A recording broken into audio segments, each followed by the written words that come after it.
بسم اللہ الرحمن الرحیم، خواتین و حضرات، میں زہیر آصف اور اپنے ڈیجیٹل چینل پہ آپ کو خوش آمدید کہتا ہوں۔ ویلاگ سٹارٹ کرنے سے پہلے ہماری آپ سے گزارش ہے کہ ہمارے چینل کو لائک، سبسکرائب اور شیئر ضرور کر دیجئے گا، کیونکہ اس سے ہمیں بڑی ہیلپ اور سپورٹ ملتی ہے۔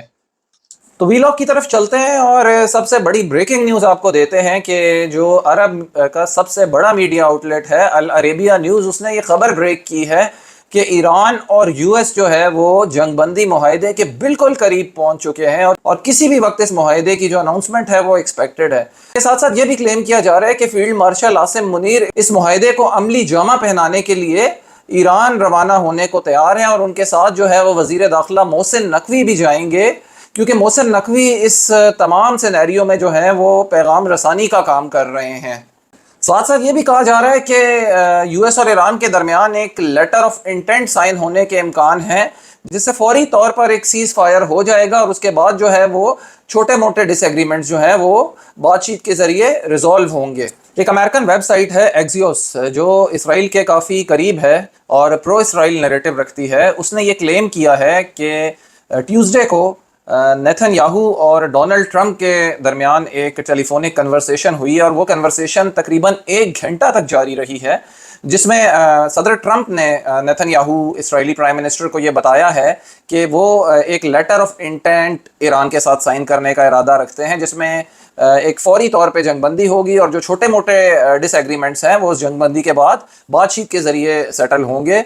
صدر ٹرمپ کی یہ بات سن کر نیتن یاہو کافی غصے میں آ گئے، اور انہوں نے اس پہ جو ہے وہ بہت ناپسندیدگی کا مظاہرہ کیا ہے، وہ اس لیے کہ وہ چاہتے ہی نہیں ہیں کہ یہ جنگ بندی معاہدہ طے پائے۔ جیسا کہ آپ کو یاد ہوگا کہ اس نے پاکستان کے اوپر بھی الزام لگانے کی کوشش کی تھی تاکہ پاکستان کی نیوٹرلٹی کو چیلنج کیا جا سکے۔ اس نے یہ بھی کلیم کیا ہے کہ نیتن یاہو کو اس تمام سینیریو پہ شدید اختلافات ہے، کیونکہ اسرائیل بیسیکلی ایک سپوائلر کا رول پلے کر رہا ہے، اور وہ نہیں چاہتا کہ یہ معاہدہ کسی بھی طریقے سے طے پائے اور سیز فائر ہو۔ ساتھ ساتھ پاکستان کو پوری دنیا سے اس کے اوپر اپریسیشن بھی مل رہی تھی۔ دیکھیں، اگر یہ جنگ نہ رکتی تو پرائسز پیٹرول کی کہاں سے کہاں چلی جاتی، بہت تباہی آنی تھی اکنامکلی، لیکن پاکستان نے اتنا سمارٹلی پلے کیا ہے اس جنگ کو رکوانے میں، اس پیس پروسیس کو پراپرلی عملی جامہ پہنانے میں پاکستان کا ایک بہت بڑا رول ہے۔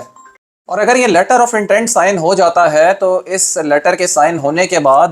یہ نہیں ہوگا کہ جنگ دوبارہ شروع ہو جائے، جنگ مستقل طور پہ بند ہونے کے چانسز بڑھ جائیں گے، اور اس کے ساتھ ساتھ جو آئل کی پرائسز آؤٹ آف کنٹرول تھی وہ پرائسز بھی انشاءاللہ سٹیبل ہونے کی طرف آئیں گی، اور جو ورلڈ اکنامک کرائسس ہے وہ بھی کافی حد تک جو ہے وہ انشاءاللہ کنٹرول ہوگا۔ اور خبر آپ کو دیں گے محمود احمدی نژاد کے حوالے سے، جو کہ ایران کے صدر رہے ہیں 2006 سے 2013 کے درمیان، اور کافی 2 دفعہ یہ ایران کے صدر رہ چکے ہیں۔ ان کے حوالے سے نیو یارک ٹائم نے یہ کلیم کیا ہے کہ یہ بیسیکلی امریکن جاسوس ہیں۔ نیو یارک ٹائم ایسا کیوں کلیم کر رہا ہے، اس کی وجوہات میں آپ کو بتا دیتا ہوں۔ ایک یہ کہ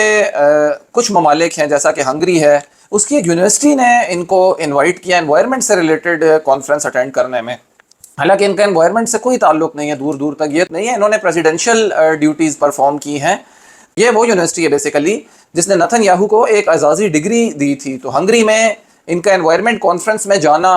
اور اس یونیورسٹی میں جانا جس نے نیتن یاہو کو ڈگری دی ہے، ایک شکوک و شبہات کریٹ کرتا ہے۔ دوسرا یہ کہ ان کو ہارڈ لائنر مانا جاتا ہے، یعنی اتنا ہارڈ لائنر کہ یہ ہولوکاسٹ کو بھی نہیں مانتے تھے۔ دوسرا یہ کہ ان کے پہلے تو آئی آر جی سی سے تعلقات اچھے تھے، لیکن بعد میں کچھ وجوہات کی بنا پر ان کے آئی آر جی سی سے تعلقات خراب ہو گئے، اور انہیں جو ہے پھر ہاؤس اریسٹ بھی رکھا گیا کافی ٹائم تک، اور ابھی بھی جب ایران میں ایک جنگ کی صورتحال پیدا ہو گئی تو ان کو دوبارہ سے ہاؤس اریسٹ کر دیا گیا، اور ان کے گھر کے قریب جو ہے وہ اسرائیلی اور امریکن جیٹس نے بمباری کی۔ وہ بمباری بیسیکلی ان کے اوپر اٹیک کرنے کے لیے نہیں تھی۔ نیو یارک ٹائمز کا یہ کلیم ہے کہ یہ بمباری بیسیکلی ان کو آئی آر جی سی اور گورنمنٹ کی قید سے چھڑانے کے لیے تھی۔ تو اس طرح کی باتیں جب نیو یارک ٹائمز پبلش کر رہا ہے تو یہ ایک کافی ڈاؤٹ فل سچویشن کریٹ کر رہا ہے محمود احمدی نژاد کے بارے میں۔ کوئی بھی شخص اپنے ملک سے ناراض ہوتا ہے نا، تو اس کو استعمال کرنا پھر مشکل نہیں رہتا۔ اب آپ دیکھیں، ڈونلڈ ٹرمپ بار بار کہہ رہا تھا کہ ایران میں بہتر لوگ آ جائیں گے، بہتر گورنمنٹ آ جائے گی، تو بہتر گورنمنٹ سے پھر کیا مطلب لیا جائے؟ بہتر گورنمنٹ سے ان کا مطلب تھا کہ محمود احمدی نژاد کو واپس پاور میں لایا جائے۔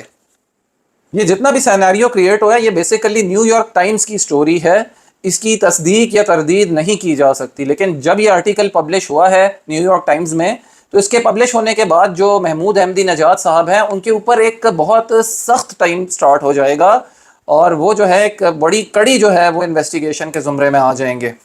نیکسٹ خبر پاکستان کے حوالے سے خوشخبری ہے کہ جیسا کہ آپ کو پتہ ہے کہ پاکستان کے JF-17 جیٹس جو ہیں وہ اس کا ایک اسکواڈن سعودی عرب میں ڈپلوائے ہے، اور کافی ساری جو پاکستان کی آرم فورسز کی یونٹس ہیں وہ سعودی عرب کی حفاظت کے لیے وہاں جا چکے ہیں۔ تو کل پاکستان کے جو DGMO ہیں انہوں نے کویت کا وزٹ کیا ہے، اور کویت کی جو آرم فورسز ہیں وہاں پہ انہوں نے ان کے جو آفیشلز ہیں ان سے ملاقات کی ہے۔ اب تاثر یہ مل رہا ہے کہ کویت بھی پاکستان کے ساتھ سعودی عرب کے طرز پہ ایک دفاعی معاہدہ کرنا چاہتا ہے، کیونکہ قطر بھی آلریڈی پاکستان کے ساتھ دفاعی معاہدے کے لیے اس کی بات چیت جاری ہے، اور اس میں قطر کے ساتھ ساتھ ایک اہم ملک ترکیہ بھی شامل ہونے کا سوچ رہا ہے، اور ترکیہ اور قطر دونوں سے پاکستان کی بات چیت جاری ہے۔ تو اس سے ظاہر ہوتا ہے کہ پاکستان پہ مسلمان ممالک جو ہیں وہ دفاعی طور پہ بھروسہ کرنے کو بھی تیار ہے، اور پاکستان کی جو خطے میں ہے اب وہ ایک اہم پوزیشن ہے، اور یہ معاملات لگ رہا ہے کہ اب ایک مسلم نیٹو بننے جا رہی ہے جس کو لیڈ انشاءاللہ پاکستان کرے گا۔ یہ تمام چیزیں ابھی تک ڈاکومنٹڈ نہیں ہیں، یہ ان آفیشلی میں آپ کو بتا رہا ہوں کہ اس طرح کے معاملات بیک ڈور چینلز کے تھرو چل رہے ہیں، لیکن اگر یہ چیزیں فائنلائز ہو جاتی ہیں تو ایک معاملات طے پا جاتے ہیں تو پاکستان اور مسلم ممالک جس میں سعودی عرب ہے، قطر ہے، کویت ہے اور ترکیہ ہے، تو ان کا ایک بہت اسٹرانگ جو ہے وہ الائنس بن سکتا ہے نیٹو کی طرز پہ۔ اور اچھی ڈیولپمنٹ آپ کے ساتھ شیئر کرتے چلیں کہ UAE نے پاکستان سے جو بیک ڈور چینلز کے تھرو رابطے ہیں وہ شروع کر دیے ہیں۔ جیسا کہ ہمیں پتہ ہے کہ UAE اور پاکستان کے تعلقات آج کل اتنے اچھے نہیں چل رہے، تھوڑی سی ان کے ریلیشن میں کھٹاس آئی ہوئی ہے۔ ہم آفیشلی تو نہیں کہتے کہ ہمارے UAE سے تعلقات خراب ہیں، لیکن دل میں تھوڑی بہت کراہتیں موجود ہیں، کیونکہ بیسیکلی آپ کو پتہ ہے کہ UAE کا جو ٹلٹ ہے وہ انڈیا اور اسرائیل کی طرف ہے، اور یہ جو ایران جنگ ہوئی تھی اس میں UAE چاہ رہا تھا کہ پاکستان جو ہے وہ ایران کے اگینسٹ اپنی پوزیشن لے، لیکن پاکستان نے اپنا سٹینس واضح کر دیا، جس پہ UAE تھوڑا سا ناراض ہوا، اور جو $3 بلین انہوں نے رکھوائے ہوئے تھے پاکستان کے بینکوں میں وہ پاکستان سے انہوں نے واپس ڈیمانڈ کر لیے، کیونکہ UAE یہ چاہتا تھا کہ پاکستان کے ساتھ تھوڑی پریشر ٹیکٹکس والی گیم کرے، لیکن پاکستان نے بھی صبر کا پیمانہ ہاتھ سے نہیں جانے دیا، اور پاکستان پریپیئر تھا کہ اس مشکل وقت سے کیسے جو ہے وہ نمٹا جا سکتا ہے۔ انہوں نے UAE کے پیسے وہ واپس کر دی اور پاکستان پریشر میں نہیں آیا، تو UAE نے بھی اس چیز کو اب ریئلائز کر لیا ہے کہ یہ ایک ہمارا اہم جو ہے وہ مسلم ملک ہے جس کی پوری دنیا میں ایک سے ہے، یہ ایک اسلامک نیوکلیئر پاور ہے، اور اس سے ہم ڈسکنیکٹ نہیں کر سکتے۔ آلدو UAE کا جھکاؤ جو ہے وہ انڈیا اور اسرائیل کی طرف زیادہ ہے، لیکن یہ ایک اچھا انیشیٹو ہے کہ UAE نے پاکستان سے بیک ڈور رابطے شروع کر دیے، کیونکہ یہ UAE کو ریئلائز ہو گیا ہے کہ ہم پاکستان سے کسی بھی صورت اب ڈسکنیکٹ نہیں کر سکتے، تو یہ ایک بہت اچھی نیوز ہے۔ کے ساتھ ہی اگلے وی لاگ کے ساتھ دوبارہ حاضر ہوں گے، اپنا بہت سارا خیال رکھیے گا، مجھے اجازت دیجیے گا، اللہ نگہبان۔